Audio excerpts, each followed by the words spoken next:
Les lamentations du péché. Un péché, l'arbre, se lamentait autrefois en ces termes. Comment le pommier a-t-il pu s'imposer comme l'arbre du fruit défendu, alors que je suis, moi, sans conteste, le péché originel, l'arbre qui a permis au premier homme d'accéder à la connaissance et de s'affranchir d'une tutelle souveraine et omnipotente. Il y avait en effet en Éden nombre d'essences d'arbres à l'aspect désirable qui en faisaient un jardin où les premiers hommes aimaient à se promener. Parmi eux, il y avait l'arbre de vie, celui qui est printemps, et puis il y avait l'arbre de la connaissance du bien et du mal, celui couvert de fruits au poids incommensurable qui portait le nom de péché. Or donc, Ève ou Hawa, la dame de la vie, vit que le fruit de l'arbre était bon, et elle en donna à celui qui était à son côté, Adam, le terreux, le glaiseux. En eux s'insinua un délicieux parfum reconnaissable entre tous, celui du péché. Advint alors en leur esprit tout chamboulé ce que le serpent avait prédit, la conscience de ce qui était bon pour eux, et par suite de ce qui était mauvais. À quel moment les choses ont-elles dérapé ? Nul ne sait vraiment. Toujours est-il que l'acte banal de manger s'est au cours du temps transformé en faute. Ah, si elle n'avait pas cédé à la concupiscence, nous n'en serions pas là. Ah, s'il n'avait pas goûté de ce fruit, nous vivrions toujours nus et heureux. À quel moment la chair du péché devint-elle le péché de chair ?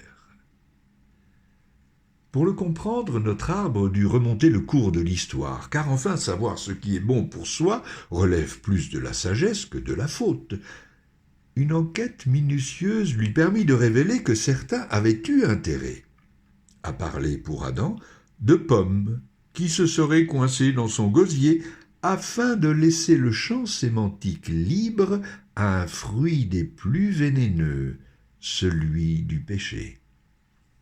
Ils avaient compris que ce fruit pouvait leur donner accès aux ors du pouvoir, pour peu qu'ils parviennent à convaincre l'homme de sa culpabilité originelle. Les rois régnaient alors sur les corps, eux rêvaient de régner sur les âmes. Un homme qui prêchait l'amour les y aida, en invitant de simples pêcheurs en barque à devenir des pêcheurs d'hommes. Ils en profitèrent pour noyer le poisson. Prêcheurs, pêcheurs, péchés prirent la place de l'amour qu'il incarnait, faisant des hommes et des femmes, en proie au doute, des proies pour leur filet. La petite industrie de blanchiment d'âme prenait son essor. Après avoir été convaincu de nager dans le péché, le salut était offert par la confession, ouvrant à la suprême indulgence, moyennant finance. C'est ce que découvrit notre arbre, qui s'était fait voler sa place dans l'histoire. Il n'était en rien coupable, ce péché, pas plus que vous et moi, qui pourtant portons le poids d'un inconscient collectif lié à son essence.